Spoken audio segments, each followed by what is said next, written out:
Warahmatullahi wabarakatuh.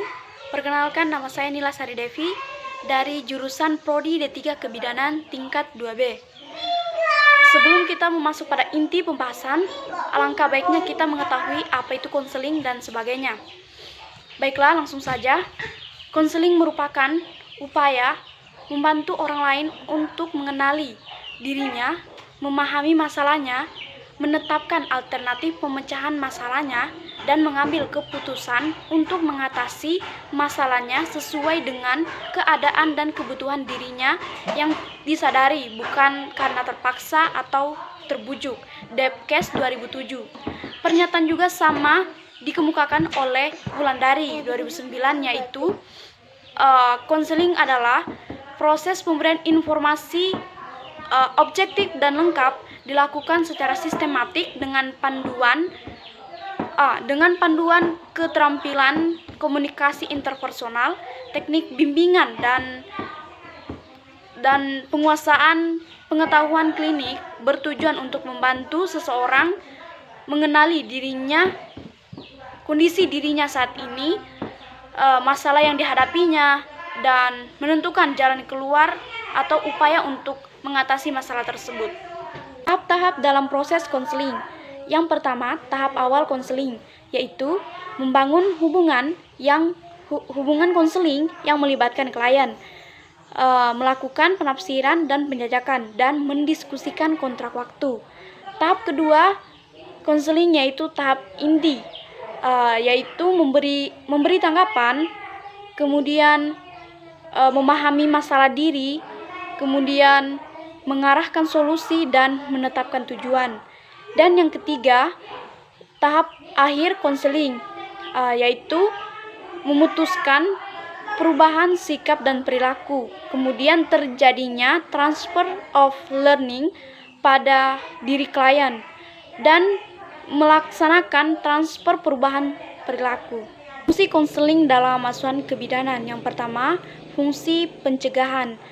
Merupakan upaya mencegah timbulnya masalah kesehatan yang berkaitan dengan kebidanan, mulai dari tingkat pertama, tingkat kedua, dan tingkat ketiga. Contohnya yaitu seorang ibu hamil harus banyak mengonsumsi makanan yang mengandung zat besi untuk mencegah anemia pada kehamilannya. Kemudian ibu hamil terdeteksi mengalami kehamilan presentasi bokong, maka dilakukan antisipasi rujukan agar bayi lahir dengan selamat di sarana pelayanan kesehatan yang memadai. Kedua, fungsi pemecahan merupakan upaya untuk membantu klien mengalami perubahan biologis, psikologis, sosial, kultural, dan lingkungan yang berkaitan dengan kebidanan. Dalam hal ini, klien perlu beradaptasi dengan keadaan tersebut.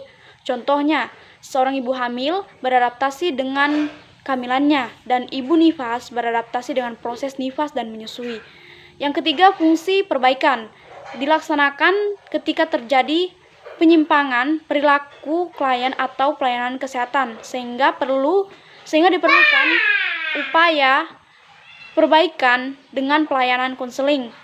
Contohnya, seseorang calon ayah adalah perokok, maka dilakukan konseling tentang bahaya dari rokok bagi kehamilan dan bayi. Dan yang keempat, fungsi pengembangan, yaitu ditujukan untuk meningkatkan pengetahuan dan kemampuan serta peningkatan kesehatan masyarakat agar peningkatan peran dari masyarakat. Contohnya, dengan dilakukan konseling pada keluarga dan masyarakat untuk tanggap dan mendukung.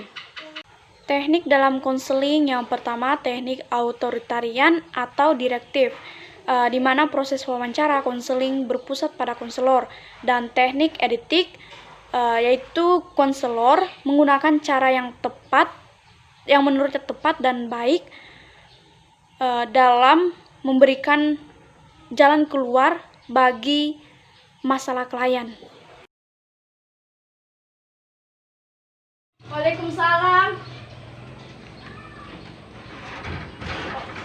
Bu Mila, mari ya, Bu, silakan masuk. Silakan duduk, Bu. Makasih, Bu. Silakan duduk, Bu. Iya ibu, gimana kabarnya bu? Alhamdulillah sehat bu. Alhamdulillah. Kalau dede bayinya bu gimana kabarnya? Sehat ya? Alhamdulillah sehat juga bu. Oke, gini bu, saya mau memberikan konseling kepada ibu. Tujuannya agar ibu dan bayi tetap sehat. Apakah ibu bersedia? Iya bu, saya bersedia. Saya akan menjelaskan tentang nutrisi. Sekarang kan ibu sedang dalam masa nifas. Ibu harus menjaga pola makan, di mana pola makannya yaitu ibu harus makan nasi, sayur, buah-buahan yang mengandung banyak gizi. Agar kualitas ASI yang diberikan pada bayinya itu bagus.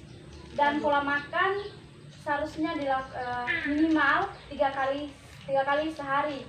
Dan kalau perlu pola makannya kalau perlu porsi makannya ditambah, karena itu juga buat si dedenya bu. Iya bu, makasih bu. Dan itu kan tentang pola makanan. Sekarang minuman. Dalam mengonsumsi minuman, ibu harus minum dalam 3 liter atau 8 gelas dalam per hari. Ibu biasanya minum berapa kali? 10 kali sehari bu. Oh, lumayan banyak ya bu. Iya bu, bagus. Tapi itu bagus kok bu. Jangan sampai kekurangan cairan. Iya bu. Dan efek dari salah makan ataupun pencernaan itu beralih pada efek eliminasi, yaitu eliminasi itu pembuangan, dimana dalam pembuangan BAB itu normalnya minimal 5 kali dalam sehari. Dan kalau untuk buang air kecil, kalau untuk buang air kecil minimal buangnya itu 5 kali sehari, dan untuk BAB buang air besar minimal 2 kali sehari. Gini bu, saya mau tanya, dalam proses pembuangan apakah ibu lancar? Lancar bu. Oh iya, bagus bu, lancar. Tapi dalam kelancaran pembuangan tetap dijaga juga bu pola makan yang saya maksud tadi.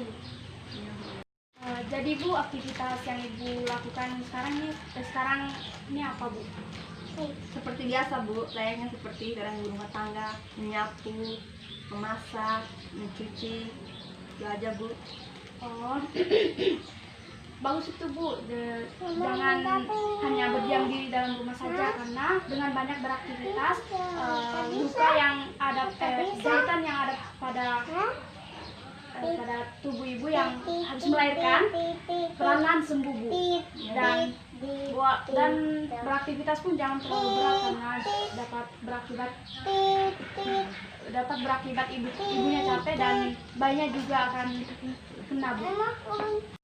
Dalam beraktivitas pun ibu harus membersihkan diri ibu, yaitu dengan mandi 2 kali sehari. Dan untuk pembersihan vagina ibu itu kami sarankan agar membersihkan depan belakang bu, jangan dari depan ke belakang, karena kotoran dari anus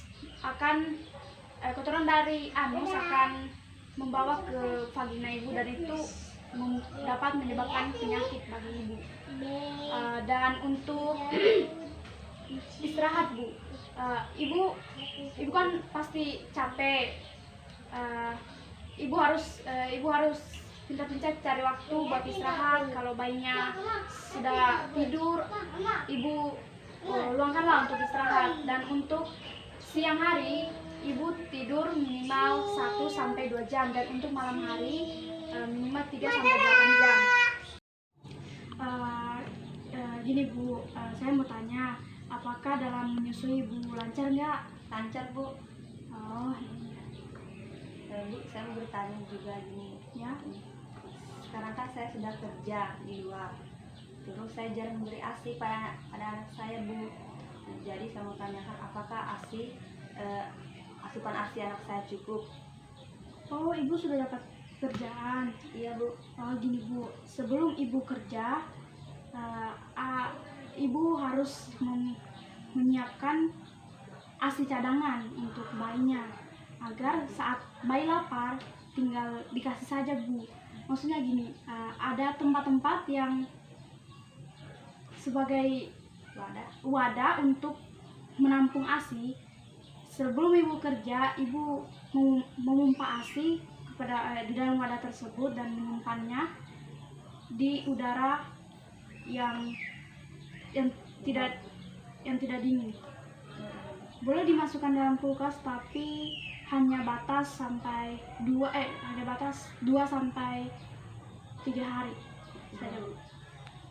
Dan apakah dalam pengeluaran ASI Ibu lancar? Lancar, Bu. Ya, dan jika dalam pengeluaran ASI Ibu tidak lancar, maka lakukan pemijatan oksitosin. Sebelumnya saya sudah ajarkan kan, Bu, pemijatan oksitosin? Ya, Bu, sudah. Dan untuk menyusui, Ibu harus menggunakan 2 payudara Ibu. Harus seimbang lah, Bu. Jangan hanya satu saja yang digunakan, karena itu bisa menyebabkan penyumbatan di payudara sebelah, dan itu akan terjadi bengkak pada payudara Ibu. Dan untuk perawatan pada payudara Ibu bisa mengompresnya dengan air panas, air dingin, dan baby oil. Dan untuk pemberian ASI kepada bayi, jika bayi Ibu menangis, itu tandanya dia lapar, Bu. Harus segera diberikan ASI, jangan ditunda-tunda. Ya, Bu. Apakah masih ada pertanyaan lagi, Bu? Tidak ada, Bu. Semuanya sudah jelas. Apakah sudah paham, Bu? Ya, Bu, paham, Bu.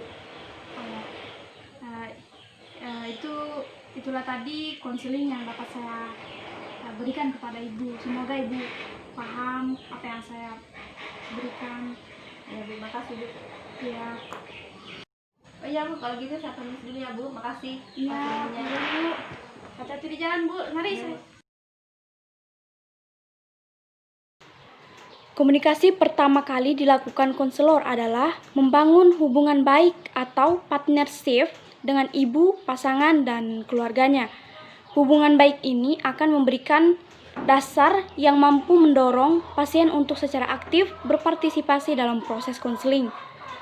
Penting agar pasien mengetahui bahwa konselor akan ada memberikan dukungan dan memahami keinginan klien. Menerapkan prinsip-prinsip konseling akan membantu membangun kepercayaan dan kepedulian yang diperlukan klien agar ia dapat merasakan bahwa ia memiliki peran dalam hubungan ini. Tujuan dalam membangun hubungan konseling adalah dapat membantu kebutuhan klien dan bukan untuk memenuhi kebutuhan konselor. Hubungan ini ditandai dengan keharmonisan, kesesuaian, kecocokan, dan saling tarik-menarik.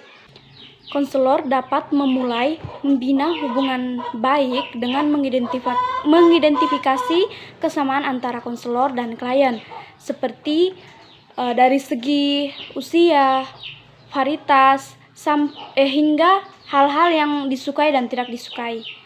Beberapa hal yang perlu dipelihara dalam membangun hubungan konseling adalah yang pertama, kehangatan. Artinya, konselor membuat situasi hubungan konseling sedemikian hangat dan bersemangat sehingga timbul rasa santai, bersahabat, dan membangkitkan rasa semangat dan rasa humor. Yang kedua, hubungan yang empati. Artinya, konselor merasakan apa yang dirasakan oleh klien. Dan yang ketiga, keterlibatan klien. Artinya, klien bersungguh-sungguh dalam proses konseling dan jujur mengemukakan permasalahannya, perasaan, dan keinginannya. Sama halnya dengan konseling nifas dan menyusui. Dalam konseling tersebut, kita membangun hubungan yang baik dan memberikan rasa nyaman kepada ibu agar leluasa dalam mengemukakan permasalahannya, dan kita sebagai konselor dapat memberikan jalan keluar bagi permasalahan ibu tersebut atau klien kita tersebut. Konseling menyusui adalah salah satu upaya yang dilakukan oleh petugas atau konselor untuk membantu ibu menyusui, mengenali kondisinya saat ini, dan bersama-sama memilih alternatif pemecahan masalah pada kondisi saat ini tanpa adanya unsur paksaan atau bujukan. Dan konseling menyusui adalah daya upaya yang dilakukan oleh tenaga kesehatan untuk membantu dan mencapai ibu keberhasilan dalam menyusui bayinya. konseling merupakan aspek yang penting dalam keluarga berencana dan kesehatan reproduksi. Dengan melakukan konseling, petugas kesehatan membantu klien dalam memilih dan memutuskan jenis kontrasepsi yang digunakan sesuai dengan pilihannya. Konseling yang baik juga membantu klien dalam menggunakan kontrasepsinya lebih lama dan meningkatkan keberhasilan KB. Konseling adalah proses yang berjalan dan menyatu dan dibicarakan pada satu kesempatan, yakni pada saat pemberian pelayanan. Teknik konseling yang baik dan informasi yang lengkap akan memberikan keleluasan kepada klien dalam memutuskan dan memilih kontrasepsi yang akan digunakan. Setelah melakukan konseling pada ibu menyusui, kita beralih pada konseling perawatan bayi baru lahir, di mana dalam perawatannya yaitu menggunakan buku KIA. Dan perawatannya adalah yang pertama pencegahan infeksi, yang kedua penilaian bayi baru lahir, yang ketiga pencegahan kehilangan panas, yang keempat asuhan tali pusat, yang kelima inisiasi menyusui dini atau IMD, yang keenam pencegahan pendarahan, yang ketujuh pemberian imunisasi, dan yang terakhir pemeriksaan bayi baru lahir. Itulah tadi penjelasan yang dapat saya sampaikan. Kurang dan lebihnya mohon dimaafkan. Wabillahi taufiq walhidayah. Wassalamualaikum warahmatullahi wabarakatuh.